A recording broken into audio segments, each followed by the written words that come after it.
안녕하세요. 저는 환갑이 넘은 여성입니다. 이 나이에 글을 쓴다는 것이 어색하기도 하고 나쁘끄럽기도 하지만 어떻게든 글을 써보려고 합니다. 글을 쓴다는 행위가, 그것도 특히 제 지난 날을 적는다는 것이 저에겐 어쩐지 조금 부끄럽기도 한데요. 그래도 저희 신우가 용기를 줘서 이렇게 적어보게 되었습니다. 오늘 이 이야기는 꼭 많은 분들에게 알려져 다들 좋은 기운 얻어가셨으면 좋겠습니다.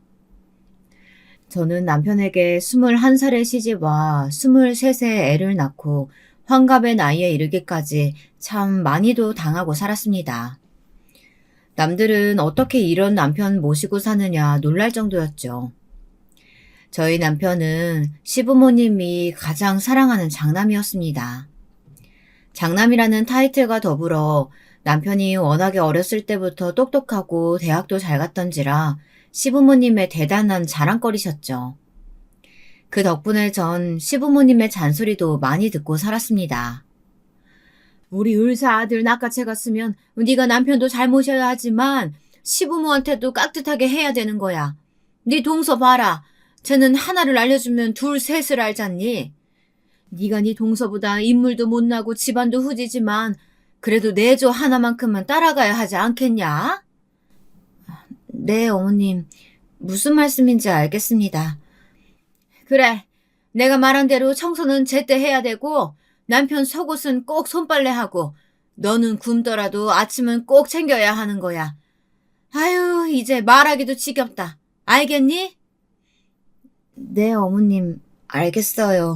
젊은 세대와는 달리 저희 세대는 남편이 돈을 벌고 여자는 집안에서 살림을 많이들 했던 것 같은데요. 당시 저는 가정주부였습니다. 남편은 밖에서 돈을 버는 사람이었고요. 그러니 더더욱 제가 의견을 떳떳하게 펼치고 살기 힘들었네요. 거기다 제게 손 아래 동서였던 사람은 남편처럼 을세였기에 어머님의 사랑을 듬뿍 받고 있었습니다. 명절날 늦게 오는 것도 당연히 여겼고 설거지부터 과일 깎기까지 제게 시키는 걸 아무렇지 않게 하고 있었죠. 하지만 애 낳고 살기 바빴던 시절에야 저도 고분고분 내내 했지 나이가 드니 그것도 조금씩 다르게 바뀌어가더라고요. 일단 제 목소리를 내게 된 그 시작은 남편의 외도였습니다. 남편이 어느 날 술집 여자를 집에 끌고 데려온 겁니다.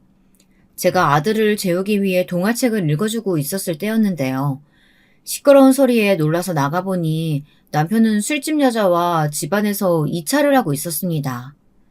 둘이서 술을 주거니 받거니 하더라고요.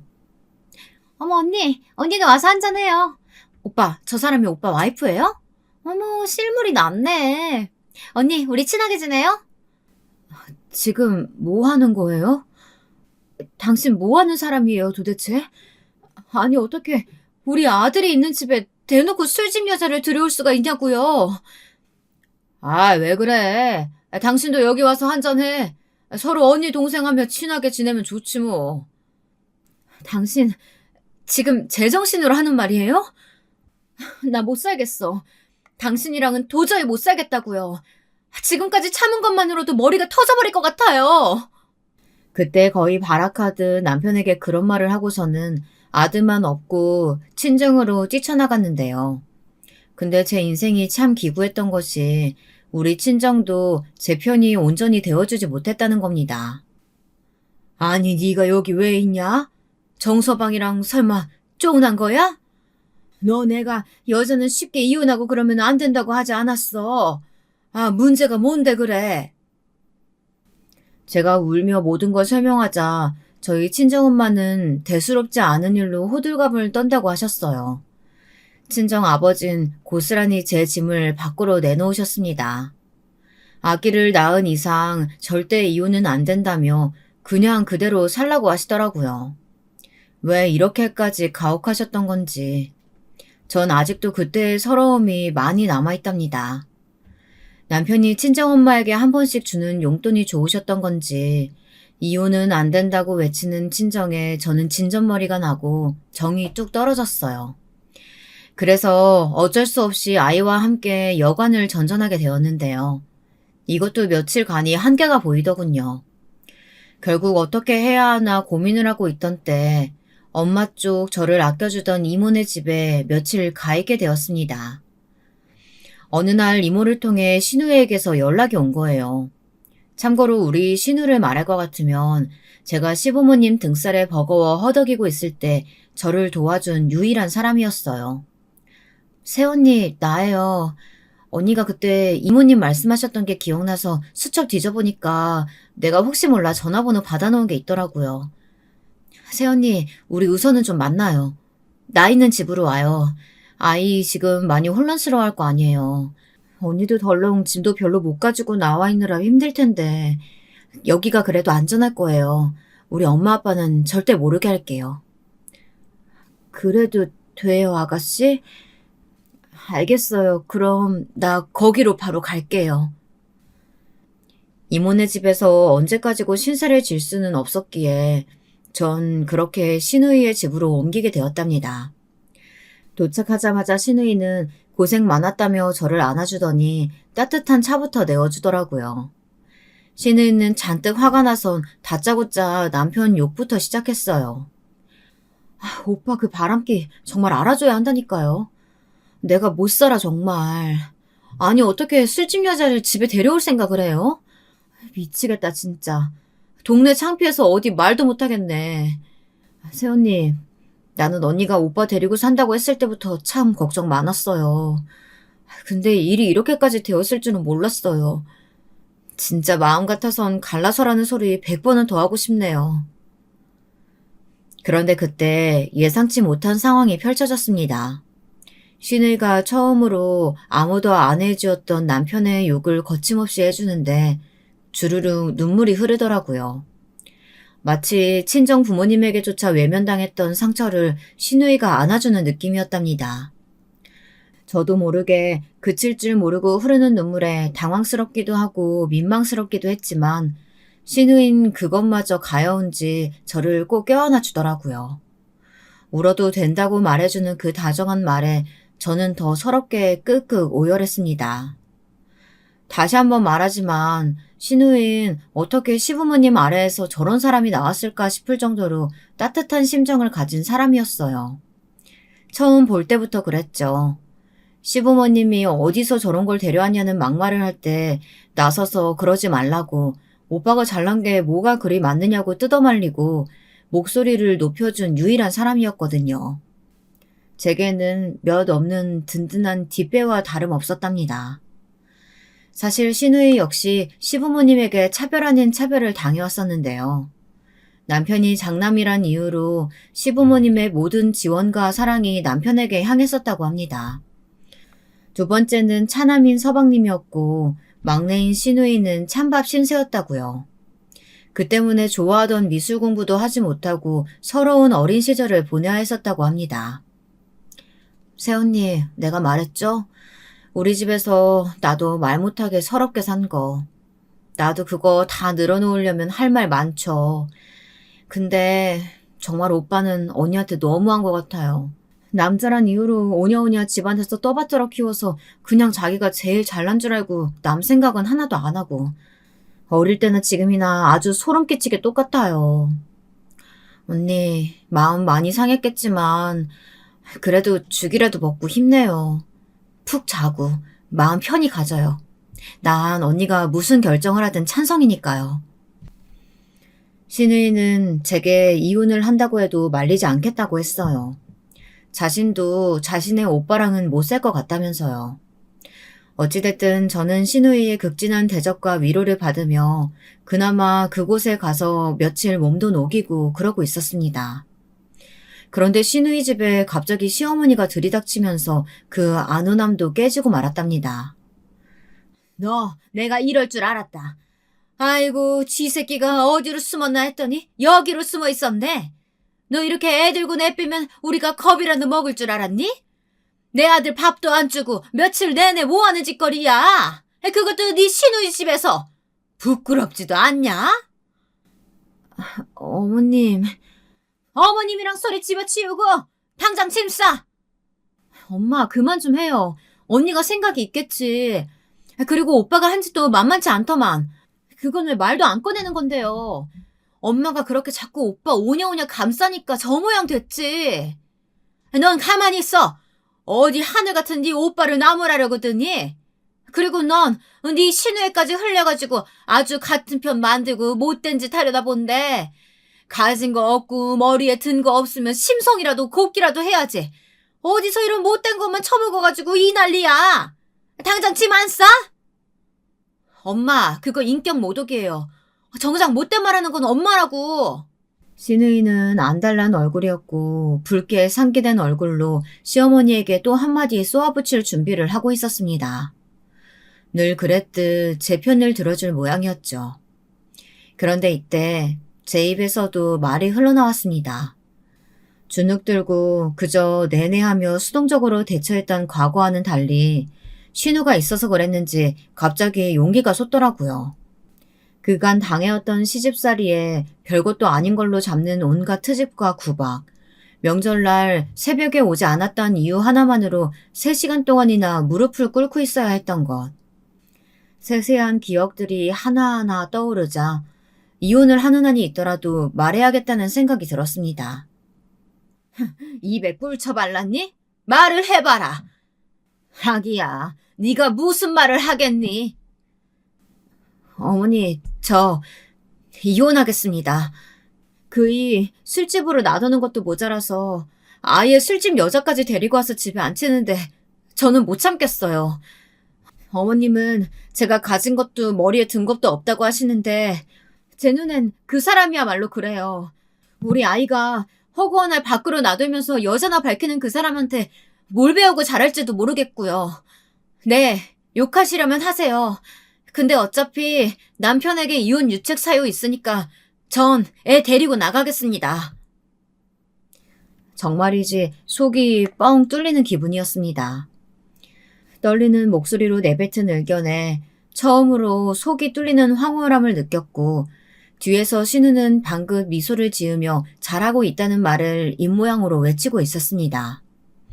시어머니는 의외로 제가 그렇게 당당하게 나올 걸 예상하지 못했는지 약간 얼떨떨해 하시더군요. 늘 제 앞에서 당당하셨던 분이 말 못하는 사람처럼 입을 꾹 다물고 있는 건 처음 보는 광경이었습니다. 그래서 더 고소했어요. 아마도 버릇없는 며느리보다 자기 아들 꼬리표에 이혼남이란 게 붙는 게 더 싫으셨던 것 같습니다. 시부모님은 다른 사람의 시선을 무척이나 신경 쓰는 편이었거든요. 두 분 다 교회를 다니시며 중요한 직책을 맡고 계시다고 하셨고 동네 사정도 이모저모 잘 아시는 편이었습니다. 그러니 더 남들 평가에 예민하셨겠죠. 거기다 시부모님은 동네에서 오랫동안 한 가게를 운영하고 계셨기에 동네 아주머님들의 모임이 시부모님 가게에서 곧잘 열리곤 했었습니다. 저도 인사할 기회가 몇 번 있긴 했었는데 인사를 할 때마다 아, 예, 우리 첫째 며느리 하고는 별다른 말이 없었습니다. 동네 아주머니들이 저를 더 반가워하시곤 했죠. 그러다 어쩔 땐 가게에서 내쫓듯 집에 보내려고 해서 당황스러울 때도 있었습니다. 어머니, 저 반찬통 가지러 왔는데요. 아, 그래, 거기 놔두고 빨리 가라. 뭐하고 계속 거기 서 있어? 이제 손님들 올 텐데. 너는 얼른 가서 네 일 봐. 아, 네. 아이고, 거기 있으면 내가 또 누구한테 제 소개를 해야 되는데 저리도 눈치가 없나. 나중에 혼잣말로 저렇게 속삭이시는 걸 듣는데 가슴이 무너지듯 아파왔죠. 내가 그렇게 창피한 존재인가. 속상해서 그날은 못 먹는 소주를 벌컥벌컥 들이키며 울분을 삭혔습니다.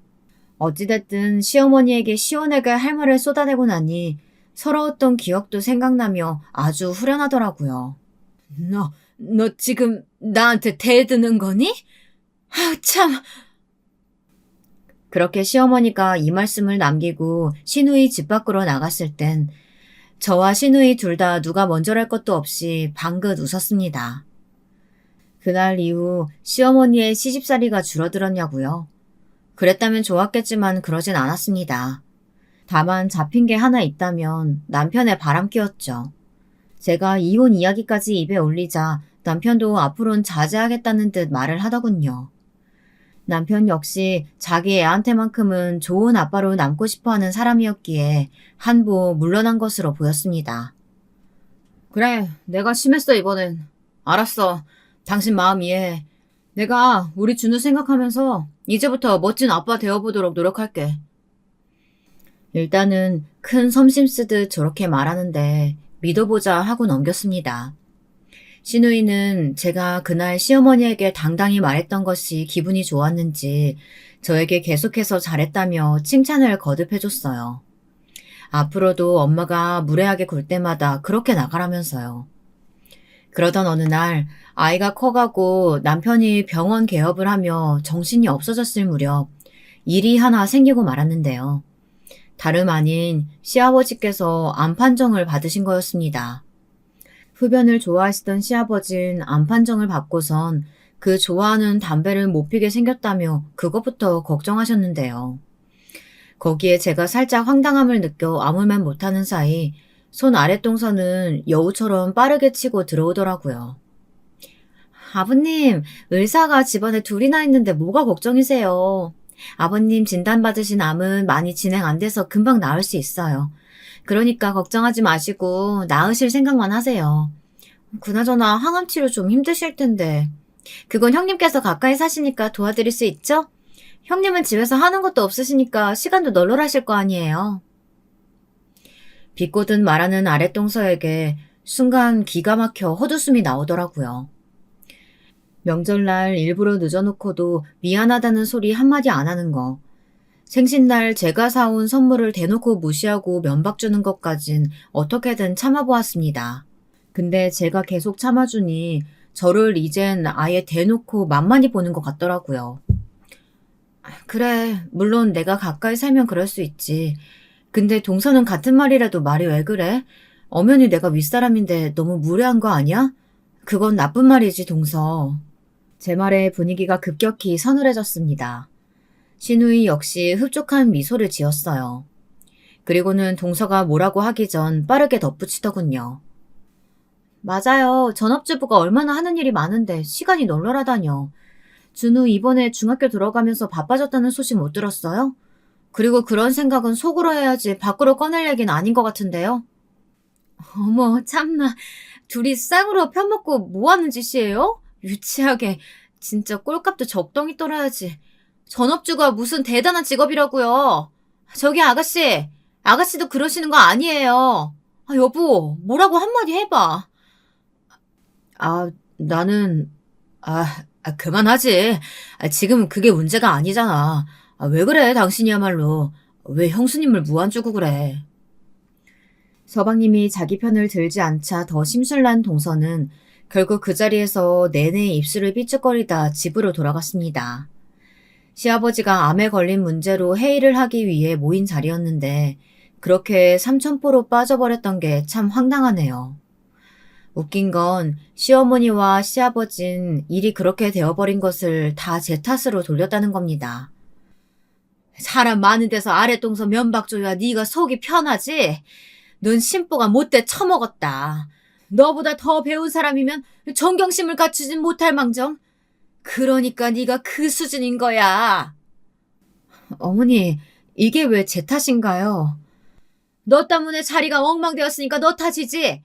네 시아버지가 저리 아프신데 걱정을 하지는 못할 망정. 내가 며느리를 잘못 둬도 한참을 잘못 뒀지. 처음부터 두 팔 걷어붙이고 뜯어 말렸어야 하는데. 아픈 시아버지를 들먹이는데 억울하지만 넘어갈 수밖에 없었어요. 근데 거기다 동서는 저를 무시하려다 된통 당한 게 억울했던 건지 약이 오를 대로 올라 시어머니와 편을 제대로 먹었더군요. 시어머니 역시 저에게 하고픈 말이 많으셨나 봅니다. 일단 사건의 발단은 시아버지가 와 완치 판정을 받은 기념으로 열린 축하 자리였는데요. 동서는 일부러 여기서 자신이 얼마나 시아버지를 챙겼는지부터 시작해서 의학 지식을 뽐내며 자랑을 하더라고요. 영어도 섞어가면서요. 이렇게 말하면 형님은 못 알아들으시려나? 라는 말도 덧붙여가며 시아버지의 호전 과정을 말하는데 굉장히 기분이 나빴습니다. 시어머님 그걸 보시더니 아이고 우리 작은 아가가 공부를 정말 많이 하긴 했구나. 나는 무슨 말인지 된통 모르겠지만 그래도 우리 며느리 참 자랑스럽다. 우리 장남도 그렇고 다들 고생 많았다. 네 시아버지가 복이 많아. 똑똑한 며느리 뒀으니까. 여기서 말하는 똑똑한 며느리엔 절대 제가 해당이 안 되겠죠. 어머님의 남편 편에 둘째 며느리 편에는 정말이지 대단했습니다. 그래도 일단은 좋은 자리라 꾹 참고 넘어가려고 했는데요. 동서가 툭툭 건들기 시작하더라고요. 그것도 시어머니와 합세해서 말입니다. 아니 근데 형님은 요즘 집에 계시면서 뭐 하세요? 학원 보내시고 적적하실 거 아니에요. 뭐 책이라도 읽으세요? 책 읽는데 그건 왜 물어 동서? 아, 그럼 형님한테 책 선물해드려야겠네요. 저희 아이 공부하는 거 보니까 형님 수준에 딱 맞는 책들이 여러 권 있어서요. 실력 향상에 도움될 것 같아요. 제가 공부할 수 있는 수첩이랑 몇 가지 같이 드리려고 가져왔어요. 대단히 선심 쓰듯 말하며 싱긋 웃는 동서의 말에 안 받겠다는 말로 받아치고 싶었어요. 그런데 동서는 제 말이 끝나기도 전 자신의 명품 가방에서 뭔가를 꺼내더라고요. 책은 모두 어린이 도서였고 심지어 수첩도 아이들이 쓸 법한 줄이 넓은 노트였습니다. 여기에 시어머니가 콧방귀를 끼시며 거드시는 겁니다. 아이고 이런 거 줘봤자 얘는 안 읽어. 활자라면 어질어질할 텐데 뭐하러 주니 주길. 돈 아깝게. 그냥 불우이웃 돕기 이런 데다가 넘겨버려라. 아니 그나저나 근데 큰애 너는 옷이 그게 뭐냐? 시장에서 산 옷도 아니고 왜 이렇게 촌스러워? 우리 둘째 아가 옷 입는 거 보면 뭐 느끼는 거 없냐? 저렇게 귀티나게 입고 돌아다니는데 형님으로서 창피스럽지도 않냐고. 아유 엄마 또 그러신다. 그만하라니까. 그나마 생각에 있는 서방님이 나서려는데 여기서 저의 구원투수가 등장했습니다. 갑자기 버럭 누가 소리를 질렀습니다. 우리 시누이였죠. 시누이는 이 광경을 보다 못 참겠는지 절 대신에 질러버렸어요. 덕분에 우리 시어머니가 귀가 아주 새빨개지셨죠. 아니 엄마, 왜 새언니한테 인신공격에 비하 발언이야? 너무 유치하다고 생각하지 않아요? 그리고 왜 사사건건 같은 며느리들끼리 비교해가면서 한 사람을 깎아내리는 건데. 엄마, 그거 엄마 얼굴에 먹칠하는 거야. 아주 교양 없는 짓이라고. 뭐야? 이게? 너 아주 기집애가 못하는 말이 없어. 내가 너한테 얼마나 지원해줬는지 말하려고? 엄마가 솔직히 날 무슨 사랑으로 키웠어. 그냥 대충 키웠지. 오빠들이랑 비교당하면서 내가 잘하는 내내 질려버렸어. 진절머리가 난다고. 그러니까 우리 새언니한텐 그러지 마. 제발 똑같은 실수 그만하라고. 아이고, 저게 다 키워놨더니 부모한테 말하는 꼬라지 하고는. 시어머니는 황당한 얼굴로 시누이를 쳐다봤고 시누이는 당차게 저를 쳐다봤습니다. 저는 그것을 신호로 여기고 시누이를 따라 나가버렸죠. 사실상 자리가 자리이니만큼 남겨진 시아버지에겐 죄송스럽긴 했어요. 하지만 그땐 그런 것도 상관이 없을 만큼 감정이 너무 고무되어 있었습니다. 나중에 시누이 집에서 따로 커피를 한잔하며 서로 진심을 나누었는데요. 아가씨, 아까는 너무 고마웠어요. 나도 어떻게 말해야 할까 고민했었는데 아가씨가 시원하게 말해준 거 있죠? 아니에요, 새언니. 언니한테 함부로 말하는데 내가 다 열불이 나더라니까요. 앞으로도 식구들이 언니한테 함부로 하면 저 가만히 있지 않을 거예요. 고마워요, 아가씨. 근데 새언니, 사실 말할 게 있어요.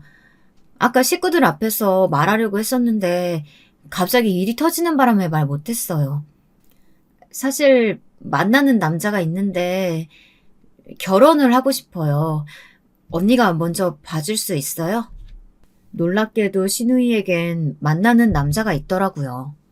사실 시누이는 그 당시로 치면 노처녀였어요. 당시엔 20대면 시집을 가는 경우가 많았는데 신우이가 시집을 못 가고 있었거든요. 그래서 내심 시부모님도 걱정이 많았고 저도 얼른 짝을 찾길 바라는 마음이었어요. 근데 드디어 찾았다니 너무 기대가 되더라고요. 저는 약속을 잡고 얼른 만나자고 했답니다. 하지만 일이 그렇게 될 줄 어떻게 감히 누가 예측할 수 있었을까요? 신우이는 저에게 먼저 그 남자를 소개시켜 주었는데 신우이 말 맞다나 무척 예의도 바르고 점잖은 사람 같았어요. 차분하고 허영심도 없고 대기업 연구직에 종사하고 있어 비전도 있었어요. 신우이보다 5살 연상의 남자였는데 나이가 많아서 그런지 연륜에서 나오는 성숙함도 한몫했습니다. 저는 만나보고 나서 안심이 되었어요. 아가씨 정말 괜찮은 분 같아요. 시댁 식구들한테 소개해도 될 것 같아요. 그나저나 너무 다행이에요. 아가씨랑 너무 잘 어울려요. 정말요? 새언니가 그렇게 말해주니까 안심돼요. 그럼 얼른 날짜 잡고 다 같이 만나요. 역시 언니 보여주길 잘했다. 신우이는 제 말에 소녀처럼 볼을 발그레하게 물들이며 무척 좋아했답니다. 그리고 실제로 시부모님에게 소개를 시켜주었을 때도 분위기가 괜찮았답니다. 일단 시어머니는 노처녀인 딸을 엄한 놈에게만 보내지 않으면 된다는 주의셨기에 쉽게 허락을 할 기세였어요. 오히려 기대 이상의 조건에 놀란 눈치이기도 하셨고요. 신우이가 데려온 남자는 집안도 굉장히 좋았거든요. 이름만 대면 알만한 정치인도 있었고요. 제가 봐도 흠이 없어 보이는 신랑감이었습니다. 특히나 성격 좋고 다정다감한 신우이의 짝이라면요. 그런데 그러던 어느 날 결혼식을 앞두고 드디어 웨딩드레스 입을 날만 기대하고 있던 신우이에게서 다급한 전화가 걸려왔습니다. 아직도 이날을 잊을 수가 없네요. 언니, 어떡하면 좋아요? 아가씨, 왜 그래요? 네? 말을 해봐요, 아가씨. 어떡해요? 나 어떡해요? 신우이는 이 말만 남기고 엉엉 울었습니다. 무슨 일이지 싶어 놀라 전화통을 붙잡고 몇 번을 물어도 계속 미친 듯이 울어제끼기만 할 뿐이었습니다. 그래서 일단은 남편과 함께 차를 타고 신우이 집으로 갔는데요. 거기에도 신우이는 없었어요. 혼비백산이 된 시어머니가 달려와 소식을 전해주었는데 알고 보니 신우이 남편 될 그 남성분께서 교통사고를 당하셨고 중환자실에 있다는 것이었습니다. 신우이는 그 마지막을 지켜보고 있었고요. 저 역시 의식이 깨어나길 간절히 기도했지만 워낙 내상이 심했던지라 끝내 그 남자분은 결혼식장에 나타나지 못했습니다. 신우이가 그토록 꿈꾸던 결혼은 모두 물거품이 되었어요. 그리고 우리 신우는 하루아침에 사랑하는 남자를 잃어버리고 말았죠. 언니, 나 죽을 것 같아요. 그 사람 따라가고 싶어요. 안 돼요, 아가씨. 안 돼요. 그냥 죽어버리고 싶어요. 나 좀 죽여줘요. 신우이는 장례를 치르며 무척이나 힘들어했고 그 후도 마찬가지였어요. 정신을 놓는 일이 많았고 직장도 그만둔 채 집안에만 틀어박혀 술을 찾았습니다. 남편은 그런 신우이를 보며 정신 좀 차리라고 쏘아붙이다가 그 많은 애정은 없었는지 잔소리도 관뒀어요. 저만이 혹여나 잘못될까 싶어 신우이 곁에 남았죠. 언니, 미안해요. 내가 나약해서. 아니에요, 미안하긴. 근데 아가씨, 나쁜 생각하면 안 돼요. 우린 어떻게든 살아야 돼요. 힘들지만 일단은 그래야 돼요. 나야말로 미안해요. 이런 말밖에 못해서. 그런 말을 주고받다 저희 둘 다 눈물에 흠뻑 젖어 서로를 끌어안고 우는 날이 많았습니다. 너무 갑작스레 사랑하는 남자를 잃고 힘들어하는 신우를 보니 마음이 아팠어요. 결국 저는 한 가지 큰 결심을 했어요. 신우이를 외국에 보내기로요. 일단 신우이가 계속 한국 땅에 있으면 제대로 된 삶을 살 수 없을 것 같았고 미래도 없어 보였어요. 계속 그 남자가 생각이 날 테니까요. 이미 외국계 기업에 다니고 있었고 외국어도 잘하는 신우였기에 저는 조심스럽게 제안했습니다. 신우이는 고민을 하더니 눈물로 고개를 끄덕였어요. 고마워요, 언니. 공항에 이렇게 배웅도 해주고. 나 언니 없이 잘 살 수 있을지 모르겠지만 연락 자주 할게요. 언니 잘 살고 있어요. 알았죠? 오빠가 속썩이면 바로 말하고요. 네, 아가씨. 알겠어요. 아가씨 걱정만 해요. 내 걱정은 하지 말고. 공항에서 신우이를 바래다주며 저희는 이런 간단한 대화를 나눴어요. 신우이가 떠나고 난 후엔 저도 사실 마음이 적적했답니다. 한국에 있을 땐 언제든 자유롭게 만나고 커피도 한잔하고 목욕탕도 가며 수다를 떨곤 했는데 아주 가까운 친구 한 명을 멀리 보내는 것 같았거든요. 그런데 어느새 아들을 대학 보내고 저도 나름대로 살궁리를 하느라 신우이를 점점 잊게 되었어요. 잊었다는 표현보단 잊으려 노력했다는 표현이 맞았겠죠. 신우이는 미국이란 먼 곳으로 간 후엔 연락이 잘 되지 않았거든요. 그곳에서 좋아하는 미술 공부를 하며 새로운 인생을 설계하고 있다는 메시지가 오곤 했는데 그 외의 소식은 잘 몰랐습니다. 잘 살고 있는 걸까? 왜 연락이 없을까? 분명 연락한다고 했는데. 아니야, 잘 살고 있는 거겠지. 무소식이 희소식이라잖아. 무소식이 희소식이라 생각하며 스스로 애써 마음을 추스리곤 했네요. 그 사이 저는 남편과 함께 지금까지와는 완전히 다른 행보를 걷게 되었어요. 회사를 하나 설립하게 되었는데요. 전업주부의 반전이라면 반전이었네요. 남편이 벌고 제가 지금껏 저축한 돈으로 남편이 먼저 사업을 하자고 제안했어요. 물론 내가 의사이기도 하고 노후는 문제 없지만 나는 이제 더 큰 뜻을 펼치고 싶어. 의사 생활은 너무 오래 와서 지겨워. 동네에서 매일 똑같은 자리에서 환자 보는 거 더는 그만하고 싶어. 그래요? 당신 뜻이 그렇게 확고하다면 말리진 않겠는데 무슨 사업인데요? 나 의료기기 사업할 거야. 그리고 당신도 함께 해줬으면 좋겠어. 믿을 만한 사람이 필요해. 그간 걸어왔던 길에서 그닥 멀지 않은 것 같은 부류의 사업이라 수긍은 갔지만 남편이 저를 지목했다는 것이 의외였습니다. 얼떨떨했달까요? 남편과 저 사이엔 아들이 아니면 끊이랄 게 없었는데 의외로 나를 믿고 있었다는 것이요. 일단은 남편을 믿고 시작하게 되었습니다. 남편도 저도 처음 걸어가보는 길이었기에 많이 헤맸지만 사실 지금 생각해보면 이때만큼 남편과 대화가 많았던 적도 없었습니다.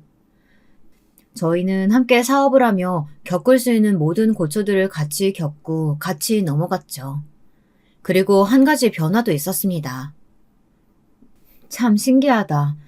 당신이 밥 달라 이런 말만 할 줄 아는 사람인 줄 알았는데 이런 비즈니스 이야기를 하고 있으니까 신기해. 근데 나는 좋아요. 당신이 비록 젊은 시절 내 속을 많이 썩이긴 했지만 우리가 나이가 드니 서로 이렇게 파트너도 될 수 있고 인생 알다가도 모르겠네요. 그래 여보. 내가 지금까지 당신한테 많이 소홀했어. 인정해. 앞으로 잘할 테니까 지켜봐. 나 빈말 같은 거 하는 사람 아니야. 남편은 남편으로선 빵점, 아들에겐 그래도 중간 이상은 되는 사람이었습니다. 그렇기에 같이 살부딪히고 살았죠. 젊은 시절엔 제 속을 지지리도 썩였고요. 근데 사업을 같이 시작하고 대화가 많아지며 어쩐지 남편과 저 사이에 정이라는 게 생기는 기분이었달까요? 묘했습니다. 사업을 시작한 지 10년 차가 되어가며 어느 정도 자리를 잡았고 같은 굴곡을 넘었기에 동지애가 싹튼 것일까요? 거기다 저도 나이가 드니 쉰을 넘어가며 남편과 등산도 같이 해보고 싶고 여행도 가고 싶어졌어요. 누군가 의지할 대상이 필요했나 봐요. 그렇게 저희 부부는 주말에 한 번씩 등산도 같이 가고 동호회도 들게 되었습니다. 남편과 처음엔 이렇게 지낸다는 것이 어색하기도 하고 그랬었는데 이것도 나름 적응이 돼서 이젠 남편이 없으면 적적하더라고요. 그러다 어느 날엔 남편이 이런 말을 하더군요. 그날은 새해 첫날, 떠오르는 해를 함께 보고 있었습니다. 지난 날을 생각하면 후회되는 게 참 많아. 특히 당신한테 못한 거 말이야. 내가 을사란 이유 하나만으로 당신 무시하고 매번 우리 어머니 편만 든 거. 그거 정말 후회해. 나는 내 동생보다도 못했던 것 같아. 미안해. 묵직하지만 진심이 담겨진 한마디에 저도 모르게 눈물이 고였습니다. 그 눈물이 주르륵 떨어지는 것도 모른 채로요. 전 이때 이로써 진정한 부부 사이가 되었다 생각했습니다.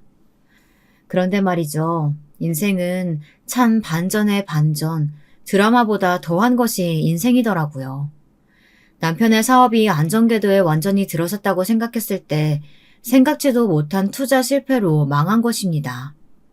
처음엔 믿을 수가 없었는데요. 이것이 현실이었어요. 사업이라는 게 그렇더군요. 호시절엔 그토록 여유를 누리다가 나쁜 시절이 되니 처참하게 비참해지는 그런 것이요. 많은 위험을 떠안고 시작한 사업이었지만 갑자기 이렇게 되니 저도 남편도 너무 당황스럽고 무서웠습니다. 게다가 저희 부부가 신을 넘긴 나이에 이런 일이 터졌으니까요. 여보, 어떡하면 좋아요? 노후 대책이고 뭐고 다 무너져 버렸잖아요. 우리 어떻게 살아가냐고요. 아, 나도 몰라. 왜 그걸 나한테 물어봐? 아이, 진짜 재수없게.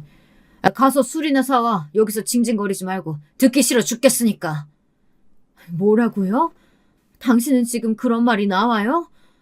아유, 진짜 대책 없는 사람이네.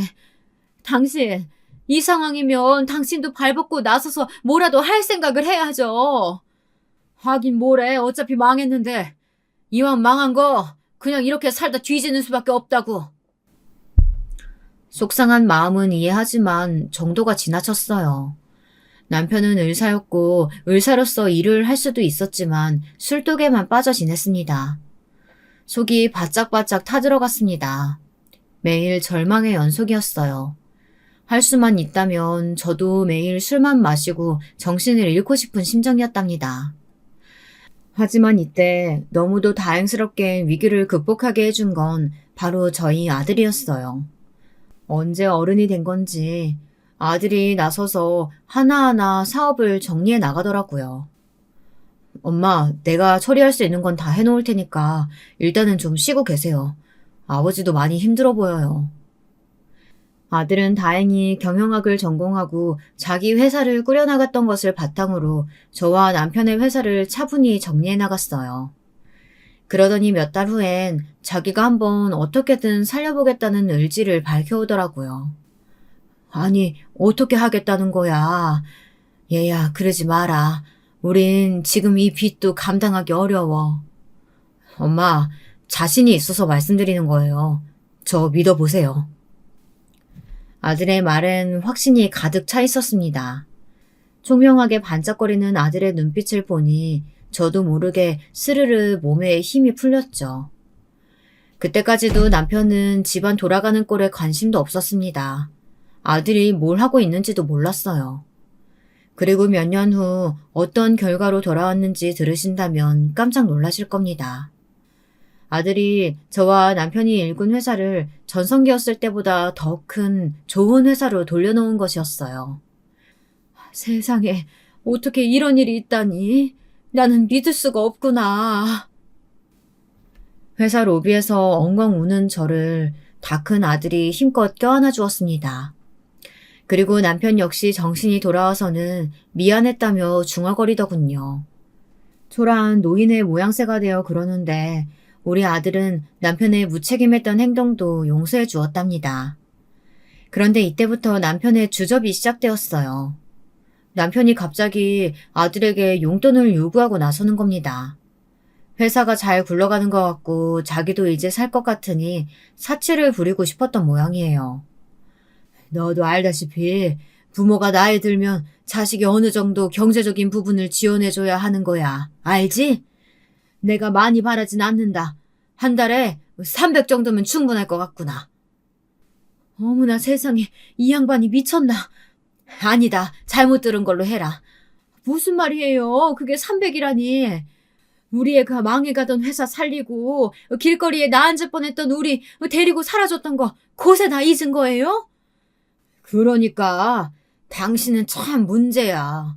왜 이상한 거에 토를 달아? 그렇게 생각이 없어?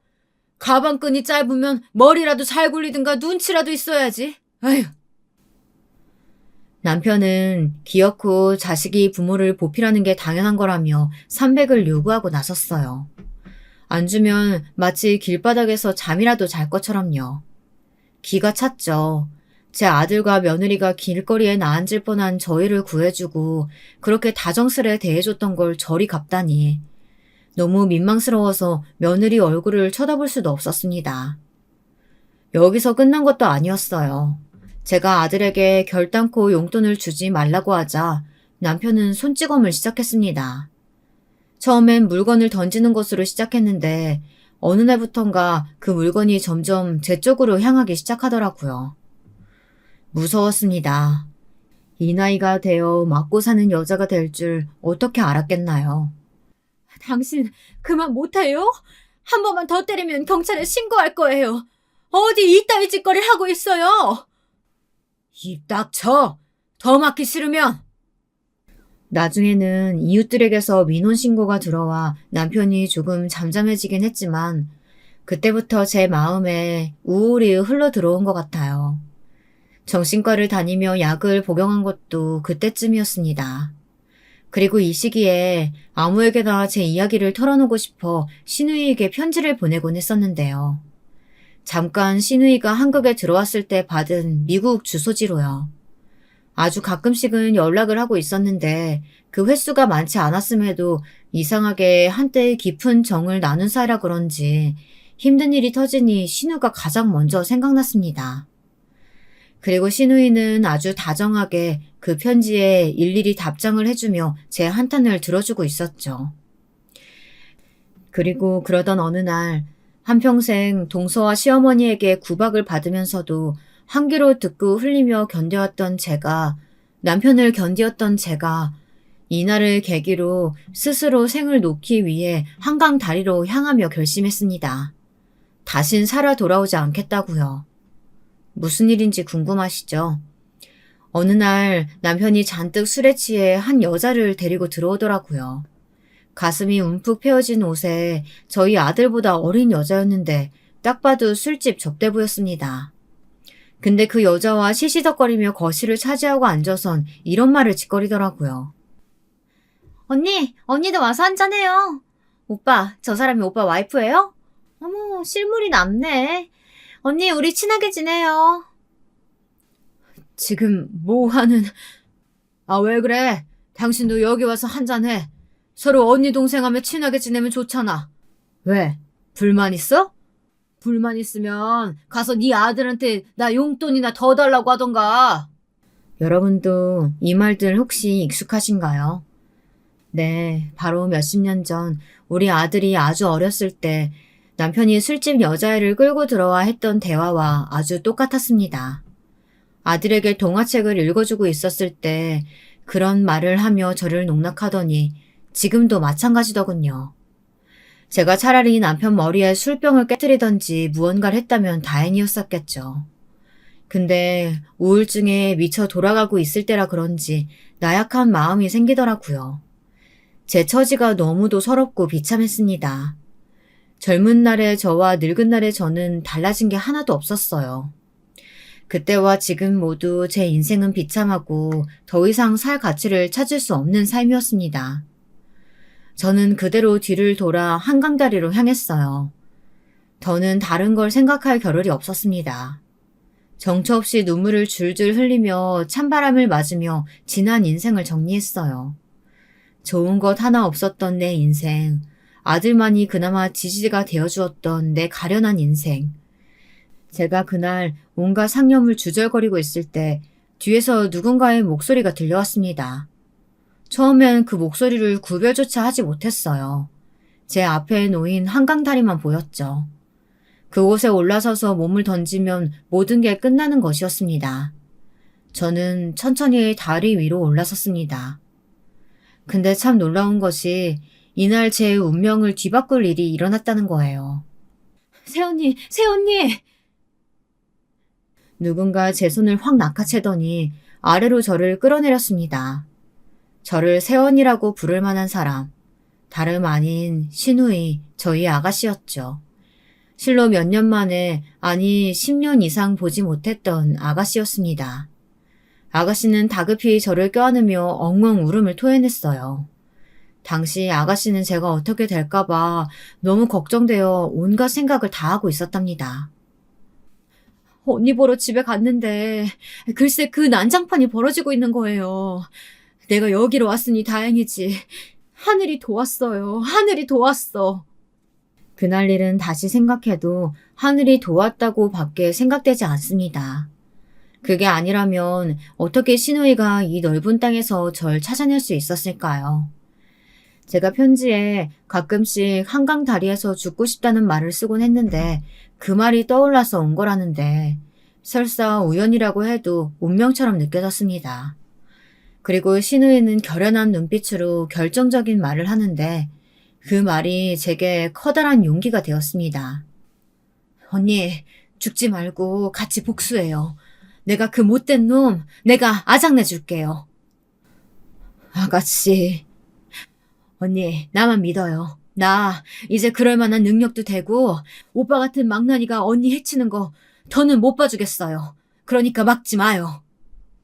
씩씩한 기세로 자신의 오빠에게 제 남편에게 같이 복수하자는 시누이의 말엔 제가 늘 느껴왔던 따뜻함, 아니 그보다 더 뜨거운 온도의 위로가 있었습니다.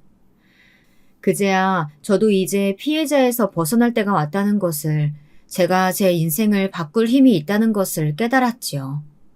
그간 왜 그렇게 수동적으로만 살았는지 시누이를 보니 지난날이 후회됨과 동시에 어떤 힘이 솟아올랐습니다.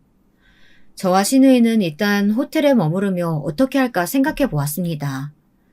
그리고 신중히 생각한 끝에 남편과 술집 접대부가 시시덕거리고 있을 밤 그 현장을 덮치러 집으로 찾아갔죠. 남편은 역시나 여러 여자들을 끼고 그 좁은 방구석에서 술잔을 기울이고 있더군요. 그건 역시 아들이 찔러준 돈이 틀림없었습니다. 정확히 말하면 아들을 효도라는 명목으로 위협해서 얻어낸 돈이었어요. 저는 일단 남편에게 다가가 뺨을 거칠게 한 대 갈기었습니다. 그리고 여자들에게 조용히 지금 다 나가지 않으면 험한 꼴을 볼 거라고 말했습니다. 당신 미쳤어? 당황해 몸을 떠는 남편을 보니 가짠터라고요. 저는 그 자리에 있던 술을 들어 그대로 남편의 머리에 끼얹어 버렸어요. 맥주병을 남편 머리 위로 콸콸 붓고 있는데 제가 그간 당해온 손찌검들이 생각나더라고요.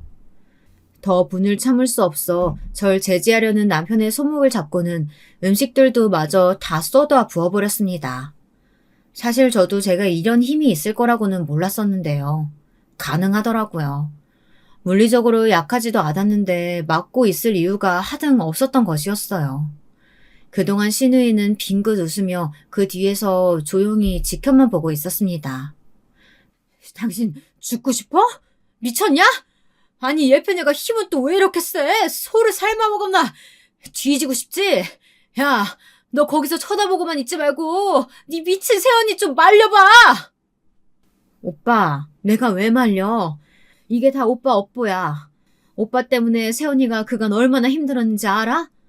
당할 만큼 당해. 실컷 당해버려. 오빠는 갱생이 불가능한 인간이야.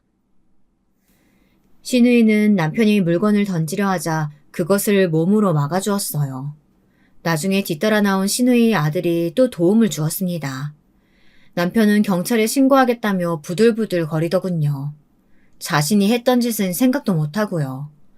그래서 전 당당히 내질렀습니다. 그래, 고소해. 어디 나도 막 고소하게. 당신이 지금까지 나 때린 거 상해 진단서 다 떼어놨으니까 누가 이기나 보자. 그 말에 남편은 꼼짝을 하지 못했어요. 마지막으로 이 상황은 아들이 마무리를 해주었는데요. 아들에게 부끄럽지만 저는 남편 집에 가기 전 제가 지금껏 남편에게 손찌검 당해온 것들을 말하며 남편의 진짜 모습을 말해주었습니다. 지금까지 아버지에게 드린 돈 다 되갚으라고 말하고 싶지만 그건 참을게요. 엄마를 봐서요. 우리 불쌍한 엄마, 더 불쌍하게 만든 아버지, 평생 용서할 수 없을 겁니다. 그것만 기억해 주세요. 아들은 사실 저를 봐서 지금껏 아버지에게 돈을 조금씩이라도 주고 있었다고 합니다. 근데 이제 더는 그럴 이유가 없어진 것이었어요. 절연을 선언하며 남편에게 지금 사준 집에서도 나가라고 했죠. 남편은 그렇게 음식물을 뒤집어 쓴 채 부들부들 떨다 집 밖으로 나가야 했습니다. 그 말로가 참으로 가소로워 웃음이 터져 나왔네요. 저는 한동안 시누이와 많은 이야기를 나누었어요. 이제 한국에서 살 계획이라는 시누이에게 그간 제 이야기를 들어줘서 고마웠고 손 내밀어줘서 고마웠다고 말했네요. 만약 시누이가 제 손을 잡아주지 않았다면, 그래서 그렇게 한강물에 몸을 던졌다면 지금 저는 이 자리에서 사연을 쓰고 있을 수도 없었겠죠. 상상만 해도 끔찍합니다. 왜 인생의 어두운 면만 바라보고 막연히 피해자 의식을 가지고 살아왔는지 과거의 절 생각하면 답답할 때가 있어요. 하지만 시누이는 그럴 때마다 제게 말없는 위로를 해주네요. 곁에 있어주는 방식으로요. 가끔은 이런 말을 해주기도 하죠. 새언니, 나는 언니 만난 게 그때나 지금이나 천운이라고 생각해요. 그만큼이나 언니는 나한테 있어 기적 같은 사람이에요. 그러니까 나는 언니가 언니 자신을 좀 좋게 봐줬으면 좋겠어. 그게 내 소원이에요. 앞으로의 인생만 생각해요. 앞으로 언니 인생은 꽃길일 테니까. 담담하게 울려 퍼지는 시누이의 말에 저는 찻잔에서 입술을 떼고 눈물을 훔치곤 한답니다. 저를 지옥에서 벗어나게 도와준 사람, 우리 시누이. 저는 시누이에게 감사한 마음으로 하루하루를 귀중하게 생각하며 살려고 해요. 누구에게나 삶은 공평하게 버겁고 버겁겠지만 시누이 같은 마음을 가진 사람이 주변에 있다고 생각하면 저는 없던 힘도 솟아나거든요. 그리고 따뜻해진답니다.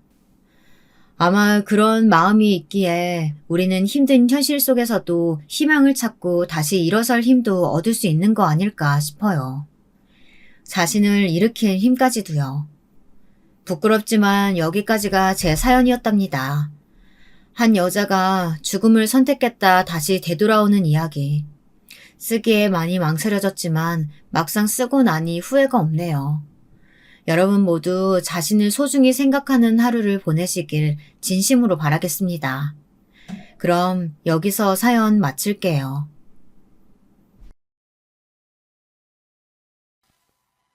안녕하세요.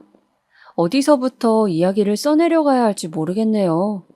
오늘은 오랜만에 커피도 마실 겸 아이 데리고 카페에 와서 노트북으로 글을 쓰게 되었어요. 먼저 제 소개를 드리자면 저는 어느새 40대 초반을 지나고 있는 아이 엄마예요. 남편과는 20대 후반에 만나 결혼을 했어요. 남편은 당시 제가 일하던 빵집 옆에 있는 회사 직원이었는데 남편이 빵돌이라 저희 빵집의 단골 손님이었거든요. 저녁을 빵으로 대신할 정도였으니 어느 정도인지 예상이 가실 거라 생각합니다. 아무튼 남편은 넉살이 좋아서 가끔 가게에 오면 사장님과도 수다를 잘 떨어 어느새 저와도 친해졌고 그렇게 두루두루 다 친하게 지내는 스타일의 사람이었는데요. 하지만 아무리 친하고 서로 호감이 있다 하더라도 이게 연인으로 발전하기까진 쉽지 않잖아요. 기껏해야 남편이 빵집에 머무는 시간이 5분, 10분인데 말이죠. 마음은 있었지만 표현하기 쉽지 않아 그저 짝사랑만 하고 있었을 때 어느 날 제가 쓰레기를 버리러 가는 길에 남편과 마주친 거예요. 마침 가게를 마감하고 나왔을 때라 앞치마를 메고 있지도 않았죠. 남편은 제 손에 들린 쓰레기를 보곤 서둘러 자기가 도와주겠다며 들어주더니 마감했냐 묻더라고요. 네, 마감했는데 오늘은 빵이 다 떨어져서 조금 일찍 끝냈거든요. 근데 또 빵 드시게요? 그러다 뱃속이 빵으로 꽉 차겠어요. 그럴까요? 그래도 빵이 좋은 걸 어쩌겠어요. 빵 드시고 싶으시면 여기 좀 드릴게요. 사실 가게에 남은 빵이 있어서 사장님이 저에게 가기 전에 몇 개 주셨거든요. 단골이시고 하니까 드세요. 서비스예요. 정말요? 이거 저 주시는 거예요? 너무 감사한데요. 보답으로 그럼 제가 저녁 사드릴까요? 네? 저녁 아직이시죠? 근처에 제가 잘 아는 카레 가게가 있는데 진짜 맛있거든요. 따라오시면 후회 없을 겁니다. 같이 가요. 그렇게 저는 남편에게 건넨 빵에 대한 보답으로 끌려가듯 저녁을 얻어먹게 됐어요. 남편이 데려간 카레 가게는 조촐하고 아담한 크기의 식당에 군데군데 놓인 촛불이 테이블 위에서 반짝이는 공간이었는데 무척 좋았어요. 식당의 분위기도 음식도 내 앞에 놓인 사람도 모두 안성맞춤이었어요. 저와 남편은 그날 연락처를 주고받으며 연인이 되고야 말았어요. 그간 쌓아왔던 마음이 폭발이라도 한 것인지 서로 누가 먼저랄 것도 없이 정신없이 데이트 약속을 잡았고 몇 번의 데이트를 거쳐가며 서로에게 확신을 가졌어요. 아마 연애했을 당시엔 나사 하나가 빠진 채 무언가에 홀렸던 것 같아요. 술에 가득 취한 상태 비슷하게 남편을 만나 연애하고 그리고 6개월도 안 되는 시간 안에 결혼까지 순식간에 흘러가 버렸으니까요. 하지만 제 결혼 소식에 우려를 가장 많이 드러냈던 사람은 친정엄마였어요. 엄마는 그간 남자친구도 잘 사귀지 않고 일만 하던 딸이 드디어 사랑하는 사람을 만났다 하자 그건 그거대로 축하해 주셨지만 더 만나보지 않고 결혼하는 것에 걱정을 표하셨어요. 미수가 다 좋은데 그래도 엄마는 조금 더 만나보고 결정했으면 좋겠는데. 아무리 그래도 1년도 안 돼 결혼하는 건 이르지 않니? 그래, 아빠 생각도 그렇다. 나이 든 사람 생각일 수도 있지만 아빠는 네가 신중했으면 좋겠다.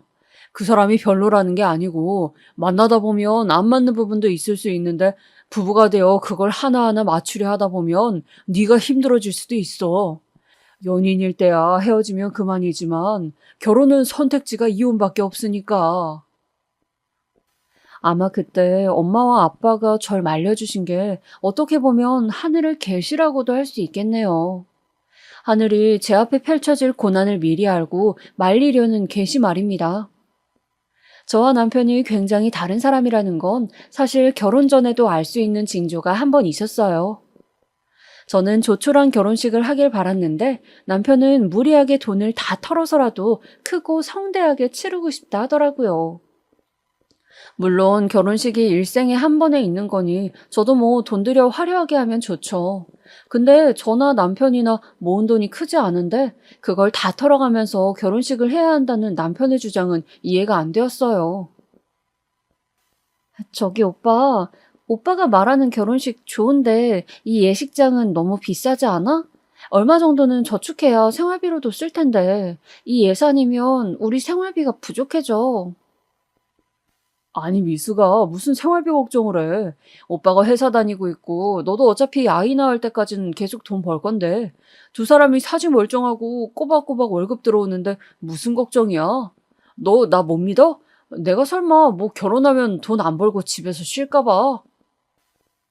아유, 아니 오빠, 난 그런 말이 아니라. 그럼 그냥 여기서 그만하자. 난 결혼식만큼은 성대하게 치르고 싶단 말이야.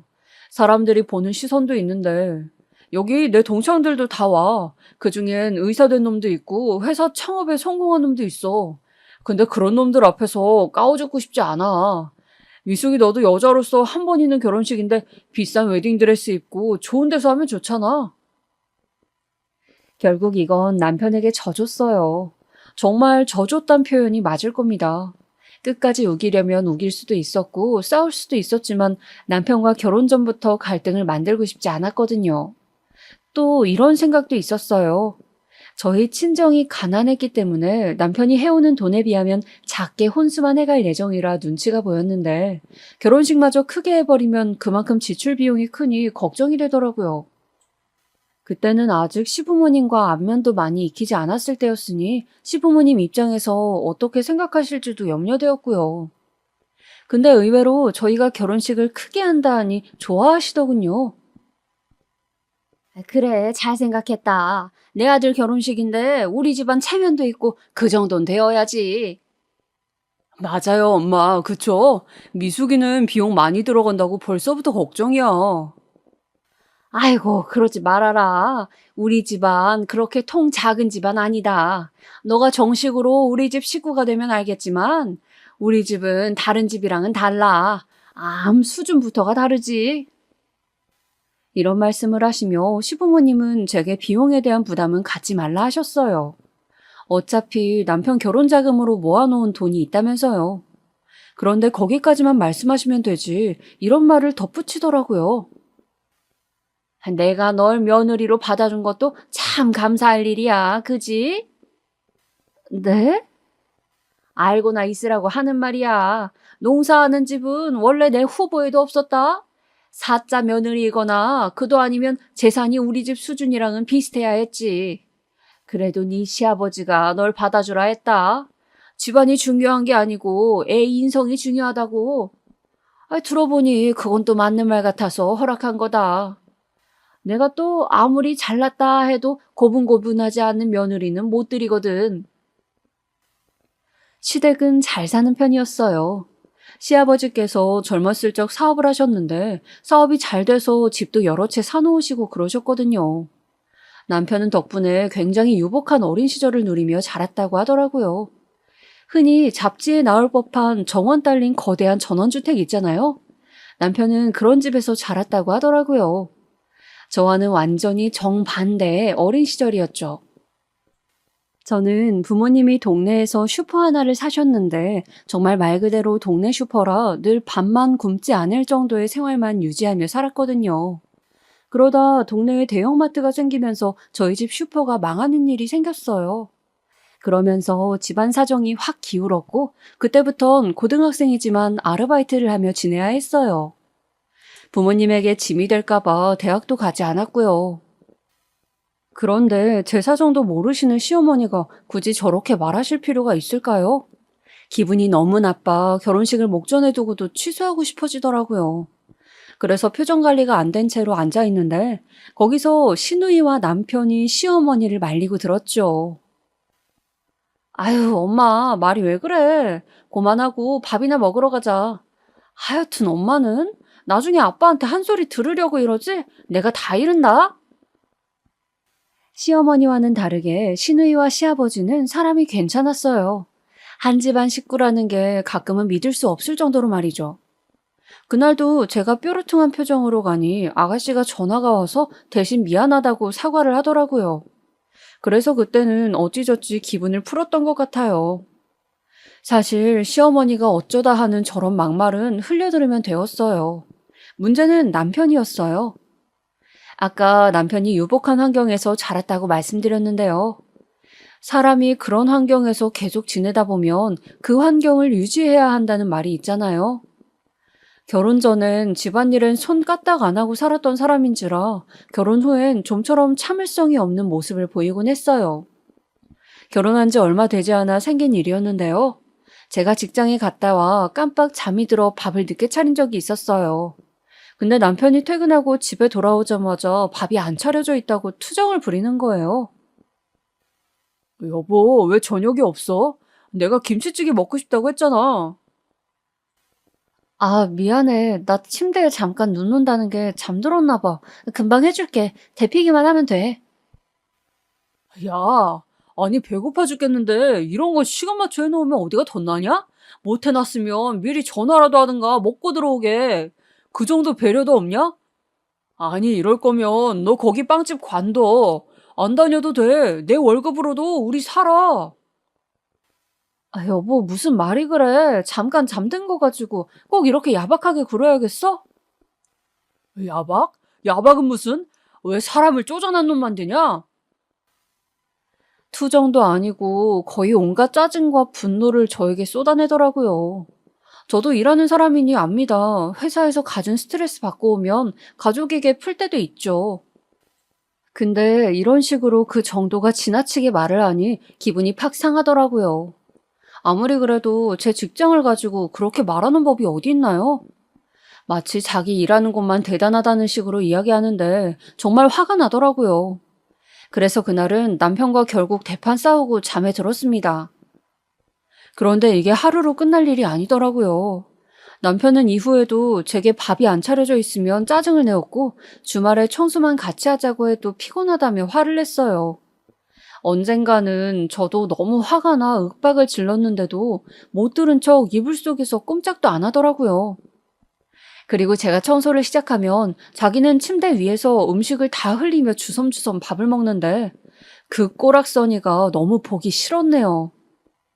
그러던 어느 날 저도 남편의 만행들을 반년간 참고 참다가 말 그대로 폭발하고 말하는데요. 당신 정말 이건 아니지 않아? 나 혼자 청소하고 있잖아. 이런 식으로 할 거야? 거기다 요즘 외박과 회식도 너무 잦잖아. 우리 결혼 전에 약속했던 게 뭐였어? 서로 외박 안 하고 가정에 충실하기로 했잖아. 그 약속 다 잊은 거야? 야, 내가 뭐 얼마나 외박했다고 그러냐? 그리고 다른 거는 몰라도 일하는 거 같다 그러면 안 되지.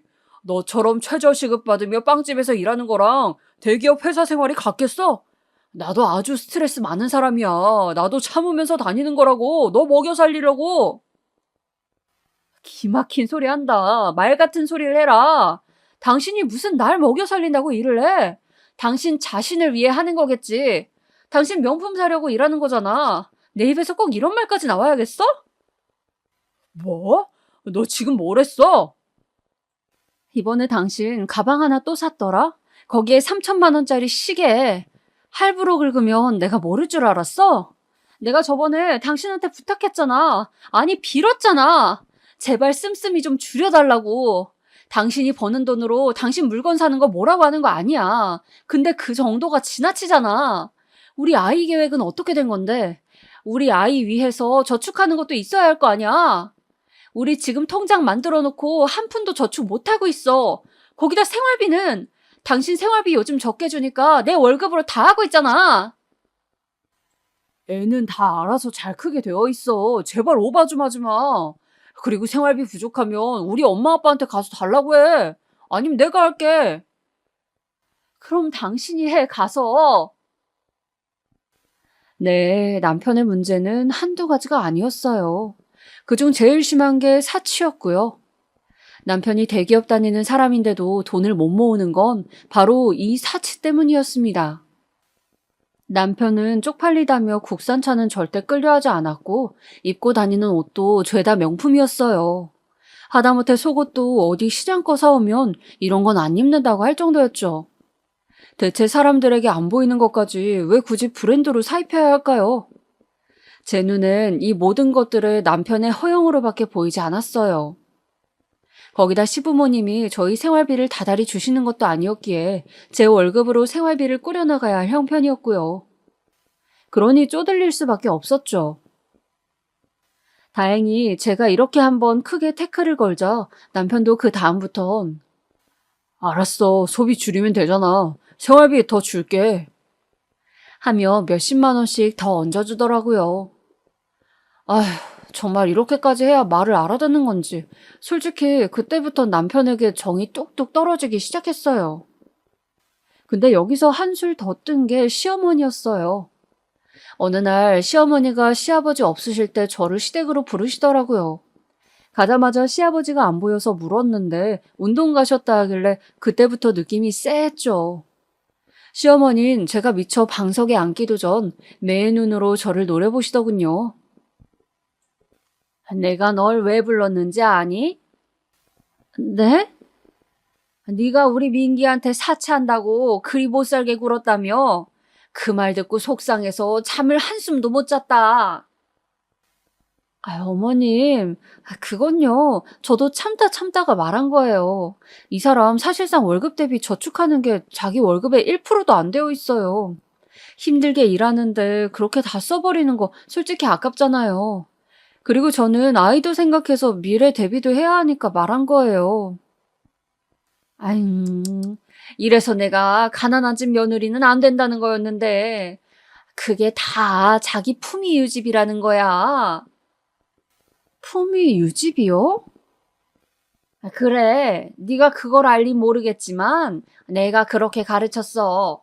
품위는 돈에서 나오는 거니까 돈 아끼지 말고 쓰라고. 난 우리 아들이 어렸을 때도 용돈 절대 적게 준 적이 없어. 네 시아버지 때문에 나중에야 어쩔 수 없이 줄였지. 내가 몰래라도 돈 쥐어주며 마음껏 쓰라 그랬다. 돈 있어 좋은 게 뭐니? 풍족하고 넉넉하게 살 수 있다는 거 아니니? 남한테 아쉬운 소리 안 해도 된다는 거 아니야. 그게 다 내 아들 품위 지켜주려 그런 거야. 아, 어머님, 무슨 말씀인진 알겠는데요. 그건 남편이 어렸을 적 이야기고요. 지금은 가정을 꾸리고 살고 있는 이상 남편도 아끼고 살 필요가 있다고 생각해요. 솔직히 꼭 돈 있는 걸 티내고 다녀야 품위 있어 보이는 건 아니잖아요. 만약에 어머님께서 그 품위 유지비 꼭 필요하시다 생각하시면 저희에게 생활비를 주시든가요. 그럴 수 있으세요? 뭐야? 나한테 니들 쓸 돈을 달라고? 얘 웃긴다. 거기다 너는 나한테 이미 받은 게 있지 않니? 뭘 눈을 동그랗게 뜨고 있어? 신혼집? 내가 해준 신혼집에 살자니. 그것만으로도 니네 돈이 저축됐을 거 아니야, 안 그래? 아니, 왜 집안에서 큰 소리가 나는 게야? 아이고, 우리 며느라가 왔구나. 근데 생각해볼수록 화가 나더군요. 왜 대체 신혼집 해준 걸 가지고 이제 와서 생색을 내시는 걸까요? 전 어머니 입에서 신혼집 이야기가 나올 줄 몰랐거든요. 이래서 처음에 시부모님께 신혼집 받을 때 그냥 우리 돈으로 대출받아 집 마련하자고 말한 건데 후회가 막심하게 밀려왔습니다. 이렇게 생색내실 줄 알았다면 그냥 작은 집이라도 떳떳하게 우리끼리 사는 건데 그런 말 듣고 나니 자존심이 너무 상하더라고요. 어쨌든 그날은 다행히 시아버지가 와 저를 반겨주시면서 나눴던 대화는 없던 것처럼 끝이 났지만 그 후로부터는 시어머니가 저를 대하는 표정이나 말투가 완전히 달라지고 말았습니다. 그 후 명절날만 되면 시어머니는 대놓고 저를 무시하기 시작했어요. 몇 번은 저도 참고 넘어갔어요. 저만 새벽에 불러다 앉혀놓고 전을 부치라고 했을 때도 제가 깎은 과일 모양이 이상하다 하며 민망함을 주실 때도 화가 안 풀려 그러시려니 생각하고 하루만 참자 하는 심정으로요. 물론 남편은 자기도 일러 바친 건 잘못했다고 생각했는지 저에게 미안하다며 싹싹 빌었습니다. 내가 미안해. 그날 술을 먹어서 이렇게 일이 번질 줄 몰랐어. 앞으로는 절대 엄마한테 부부 문제일 얘기 안 할게. 됐어. 이게 지금 사과로 풀릴 일이야? 나도 이번만큼은 쉽게 넘어가고 싶지 않으니까. 며칠 내내 남편의 사과가 계속되었고 결국은 명품 소비 안 하겠다는 제가 원하던 조건을 내걸은 후에야 겨우 사과를 받아주었습니다. 그런데 참 제 결혼 생활도 바람잘 날이 없었어요. 어느 날 농사일로 바쁘시던 친정 엄마에게서 연락이 왔는데요. 무슨 연락인가 해서 전화를 받아보니 엄마 친구가 해외여행을 갔다 그릇 몇 개를 사왔는데 이거 비싼 거더라. 근데 우리가 이런데 밥 먹을 필요가 뭐 있어. 너네가 갖다 써라. 하며 택배로 보내주시겠다고 하더라고요. 엄마 이쁜 그릇이면 그냥 엄마 쓰지. 우리 그릇 많아. 엄마야말로 그릇이 차고 넘치지. 젊은 사람들은 이쁜 거 써야 해. 엄마가 택배 포장하고 있으니까 받으면 문자 줘라. 며칠 후 택배에 정성껏 포장되어 온 그릇은 정말이지 너무 예뻤어요. 그래서 역시 비싼 그릇은 달라도 다르구나 하며 잘 보관해놓고 중요한 날에 쓰려고 했죠. 그런데 이 일이 저에게 큰 화로 돌아올지는 몰랐습니다.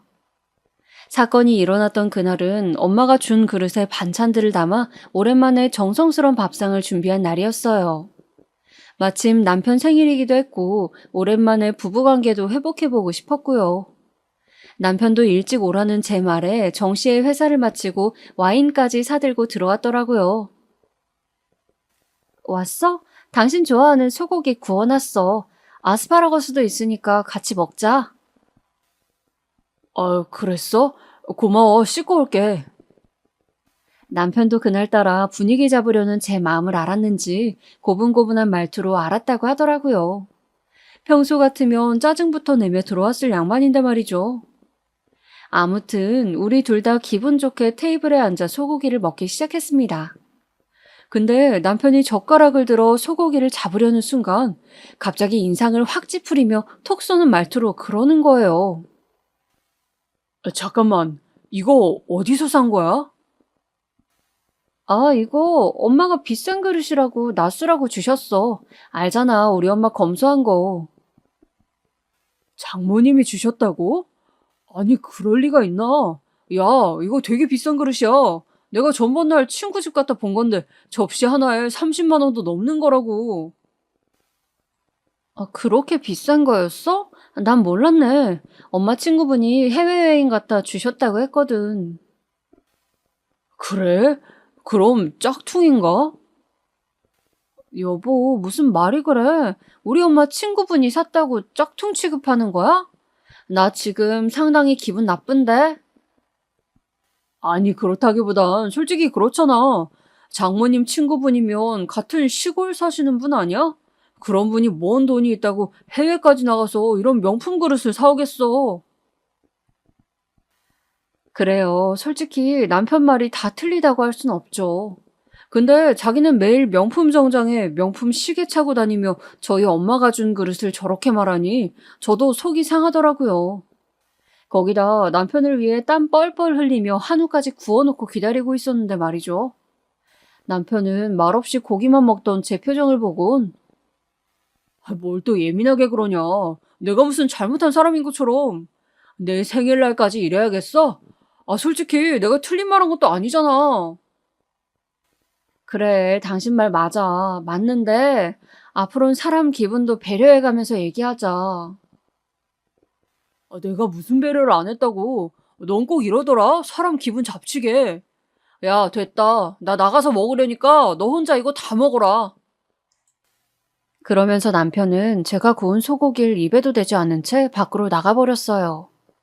그날 남편이 나가고 혼자 그릇을 설거지하는데 괜히 눈물이 나더라고요. 지금껏 남편이 스치듯 했던 말들이 생각이 났어요. 오늘 친구 집들이 오는데 허름한 제 옷을 보며 너도 좀 갖춰 입지 왜 그런 옷을 입냐? 어디 가서 와이프라고 말하고 다니기 창피하다 하며 말을 했는데 그런 사소한 것들이 알게 모르게 상처가 되었나 보더라고요. 자기가 생활비라도 넉넉하게 줬으면 제 작은 월급에서 생활비 빠져나갈 일도 없을 거고 그럼 저도 사고 싶은 거 마음껏 사며 다른 여자들처럼 지낼 수 있었을 텐데. 서러움에 눈물이 비오듯 흘렀습니다. 그리고 그날 결심했죠. 남편을 남의 편이라고 생각하자. 내 마음에서 어느 정도는 포기하고 살자. 오히려 포기하는 게 답인 듯 했어요. 어차피 뭉그러진 신혼생활이고 이혼이란 선택지를 생각해보지 않았던 것도 아니지만 너무 이른 시간에 시집갔다 다시 돌아오긴 싫었거든요. 그때는 주변 사람들의 시선이 더 신경 쓰였던 것 같아요. 그렇게 부모님의 반대까지 꺾어가며 6개월 만에 결혼해놓고 일찍 돌아오면 쟤 저것 좀 봐, 저럴 줄 알았어 하는 비웃는 말들을 듣기 싫었던 거죠. 그런데 남편을 남의 편으로 보자고 굳게 먹은 결심이 무색하게 뱃속에 아이가 들어서고 말았습니다. 처음엔 믿지도 않았어요. 부부관계를 가졌던 적이 몇 번 되지도 않았고 애가 설마 그렇게 쉽게 들어설까 싶었거든요. 근데 사람에 따라 다른 건지 저는 바로 들어섰더라고요. 임신을 했다는 소식에 엄마께선 무척 기뻐하셨어요. 저에겐 반감을 가졌던 시어머니마저 경사라며 좋아하셨고요. 남편도 임신을 하자 그때만큼은 반짝 잘해주기 시작하더라고요. 사실 남편의 꿈 중 하나가 자기 아이를 갖는 거였거든요. 행복한 유년 시절을 보내왔던 남편은 연애할 때도 나는 나중에 꼭 미숙이 너랑 가정 이루면 아들, 딸 하나씩 낳아서 우리 애들이랑 주말마다 유원지 놀러가고 재밌게 살고 싶어. 하고 말해왔습니다. 자식은 많을수록 좋다는 게 남편의 신념이라면 신념이었죠. 연애 때야 저도 그 말이 좋았지만 과연 이 인간이 애를 낳고서도 그런 좋은 아빠가 되어줄까 벌써부터 걱정이 되었어요. 근데 남편은 마치 연애 때로 되돌아간 것처럼 잘해주더라고요. 일단 퇴근하고 나면 저에게서 떨어질 줄을 몰랐어요. 제 배를 붙잡으며 우리 애가 생긴다는 게 너무 신기하지 않아? 내 목소리 알아들을까? 아휴, 어떻게 알아듣겠어. 그래도 알아들을 것 같아, 기분이. 하곤 순수한 눈빛으로 바라보곤 했습니다. 그리고 제가 어렵사리, 여보, 나 오늘 딸기가 먹고 싶은데 사다 줄 수 있어? 하고 부탁하면, 딸기? 그럼 당연하지. 우리 아이가 먹고 싶다는데 기다려봐. 라며 밀린 회사 일을 내팽개치고 집에 딸기를 사가지고 들어오더라고요. 솔직히 남편에 대한 기대가 아예 없어서 그런지 그런 남편의 모습이 좋기도 하고 괜시리 들뜨기도 했습니다. 이제야 남편이 철이 든 걸까, 자식을 낳으면 정말 달라질까 하는 기대감도 생겼죠. 거기다 임신하고 나서부턴 남편의 사치가 다른 쪽으로 바뀌더라고요. 온 만큼은 죽어도 포기 못했던 남편이 자기 옷에 투자하지 않고 태어나지도 않은 아이 육아용품에 이것저것 사들이기 시작하는데, 과하긴 했지만 그나마 애한테 줄 물건들이니 낫더라고요. 그렇게 저 역시 남편의 극진한 보살핌을 받으며 사내 아이를 낳았고, 아이가 돌이 될 때까지도 남편은 변함없는 모습을 유지했어요. 허나 돌이 지났을 즈음 남편이 갑자기 저에게 와선 상담을 요청한답시고 통보를 해왔습니다. 내가 생각을 해봤는데 앞으로 우리 가정도 생기고 애도 키울 거면 지금보다 더 많은 수입원이 필요할 것 같아. 그래서 말인데 나 회사 그만두고 퇴직금으로 투자를 해볼까 하는데 어떻게 생각해? 우리 엄마 아빠까지 설득해서 끌어모은 몇 억이 있거든. 내 친구놈 하는 회사인데 전망이 아주 밝아. 거기에 투자하고 친구놈 일 그냥 가끔씩 도와주면 돼. 그럼 내가 당신 육아도 도와줄 시간도 많이 날 것 같고 좋을 것 같은데? 투자를 한다고? 여보, 너무 위험하지 않아? 그리고 그 친구 혹시 상기 씨 말하는 거지? 저번 날 우리 집에 온 사람, 그 IT 계통 회사 하신다는 분. 맞아. 상기 회사야. 빵집만 했던 제가 사업을 뭐 알겠어요. 근데 한번 집들이를 왔던 그 상기라는 남편 친구가 하는 회사라고 하니 어쩐지 믿음직스럽지 않았어요. 그냥 느낌이라면 느낌인데 사람이 건들거리고 남편처럼 허세가 너무 많아 대화 내내 거북했거든요. 또 투자를 알진 못하지만 시어머니의 돈까지 억대의 돈을 빌려서 하는 투자니 더 걱정이 됐죠. 하지만 남편은 저에게 이것만 성공하면 공동으로 육아하고 아이에게 지금보다 더 많이 누리게 해주는 거라고 설득했습니다. 무슨 말인지는 알겠는데 조금만 더 신중히 생각해보자. 퇴직금이 작은 돈도 아니고 반년만 더 생각해봐. 정말 답답하네. 내가 말했잖아. 투자라는 건 시기가 있다고. 그 시기 놓쳐서 실패하면 당신이 책임질 거야, 진짜?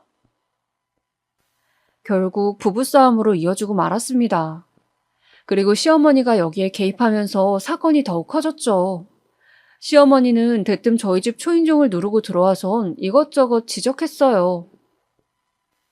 살림만 하는 네가 뭘 알겠냐? 내 아들 하는 일에 끼어들 생각 말고 일단은 잠자코 가만히 있어라. 어머님, 그래도 이건 저희 집 문제고 저희가 결정하고 싶은데요. 얘 좀 봐. 이게 다 너한테 복이 되는 거야. 아직도 모르겠니? 네가 내 아들을 만나 손해본 게 뭐가 있어? 이런 좋은 집에서 누릴 거 다 누리며 편하게 살지 않았니? 이번 투자건만 성공하면 넌 죽을 때까지 그렇게 사는 거다. 내가 하는 말만 잘 들으면 자다가도 떡이 나와요. 시어머니는 그런 식으로 저를 깎아내리며 무조건 아들 편을 들라 하루가 다르게 난리셨고 어쩔 수 없이 승낙을 하고야 말았죠. 남편은 그렇게 회사를 퇴직하고 나와 제가 모은 돈까지 모두 싸그리 긁어모아 대책 하나 마련하지 않고 투자를 해버렸고요. 원래 남자는 통이 커야 해. 라고 말하면서요. 너무 다행히도 남편은 투자한 돈의 2배나 되는 돈을 1년 안에 받았습니다. 사실상 엄청난 이득이었죠. 시어머니 역시 펄쩍펄쩍 뛰며 역시 내 아들이라고 좋아하셨고요. 거봐, 내 말이 맞았지? 그래, 내가 계속 반대했으면 큰일 날 뻔했네. 어쨌든 너무 잘 됐다. 이제 우리 애 키우는 데는 부족함 없겠어. 그러니까 말이다. 내가 예전에 우리 애 사주를 봤는데 세상에 삼성 회장 팔자랑 비슷하다 하더라고. 엄청난 부의 운이 있다고 하는 거야. 뭘 해도 먹고 살 놈이라 했는데 그 말이 딱이구나, 딱이야. 아유, 말 나온 김에 명품관 쇼핑이나 돌자꾸나. 얘, 너도 갈 거지? 아, 네, 어머님. 솔직히 아직까지 그 회사 자체가 안정적인 기반을 갖고 있진 않은 상황이라 저는 언제고 대비책을 마련해둬야 한다고 생각했어요. 근데 남편은 아니었어요. 남편은 이제부턴 정말 무슨 은행에서 돈 찍듯 미친 듯이 써제꼈고 한 달 술값만 3천만 원 이상을 쓰며 허영과 사치를 부리기 시작했어요.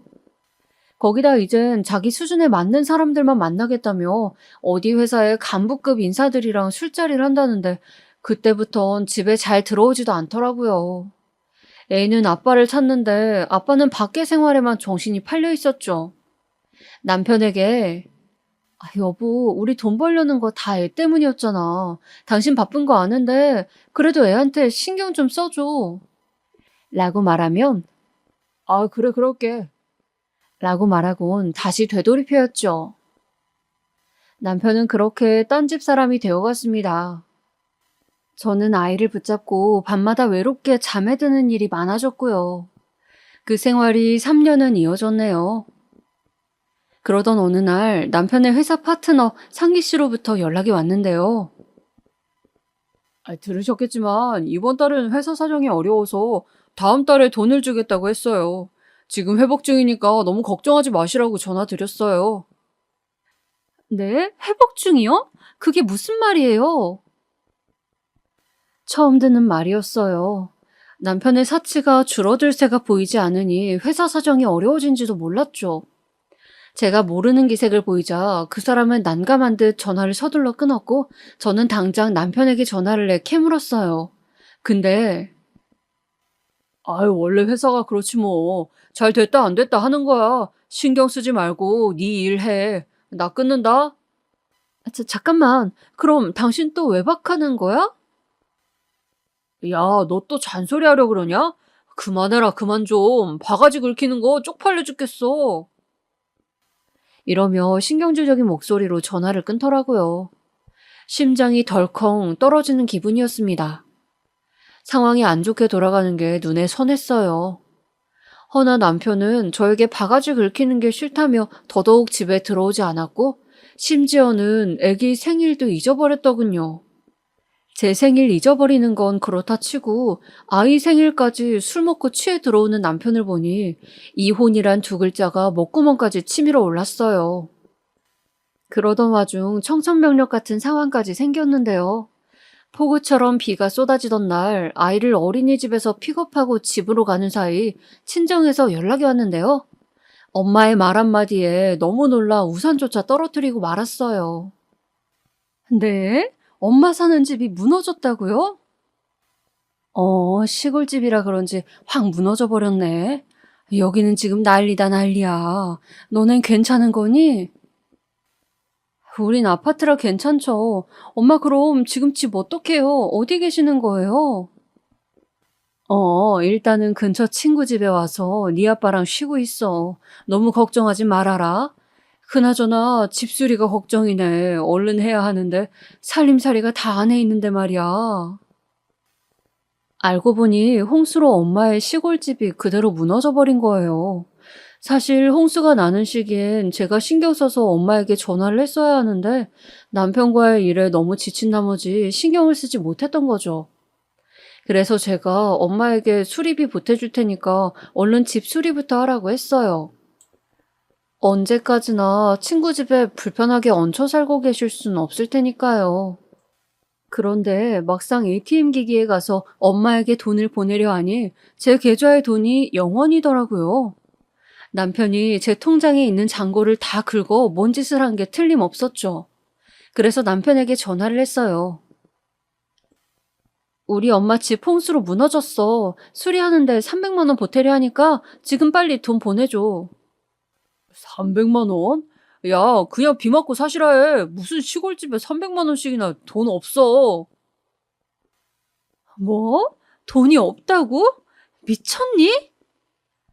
하지만 제 말은 들은 척도 않고 남편은 전화를 툭 끊어버리더군요. 기가 막혔지만 일단 급한 대로 친구에게 돈을 빌려 엄마에게 입금해준 뒤 아이를 픽업한 뒤 집으로 돌아왔습니다.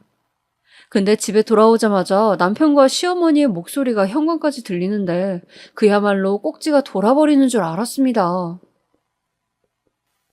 어머, 이게 뭐야? 이거 그 샤넬 한정판 아니니? 세상에, 내 아들이 최고네. 엄마, 이거 갖고 싶었었는데. 그죠? 나 이거 보고 엄마 생각나서 바로 사왔잖아요.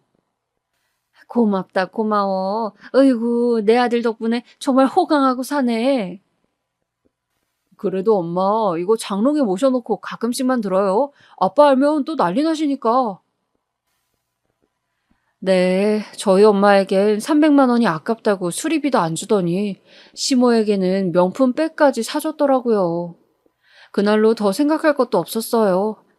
곧바로 이혼 도장 찍으라고 한 뒤 애 데리고 나와버렸죠. 양육권을 두고는 남편과 제 사이에 꽤 치열한 다툼이 벌어졌습니다.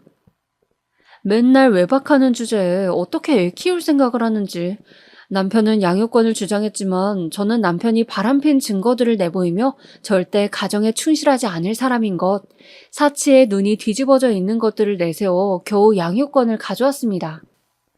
사실상 친정 부모님의 도움도 컸어요. 가지고 계신 땅까지 팔아 좋은 변호사를 고용할 수 있도록 돈을 보태주셨거든요.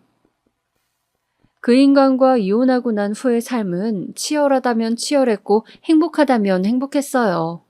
일단 그 인간과 시모의 얼굴을 보지 않아도 되었기에 마음이 평화로웠고요. 아들과 저 둘만 나와 살아야 했으니 생활비를 책임지는 가장으로서 치열한 나날을 보냈죠.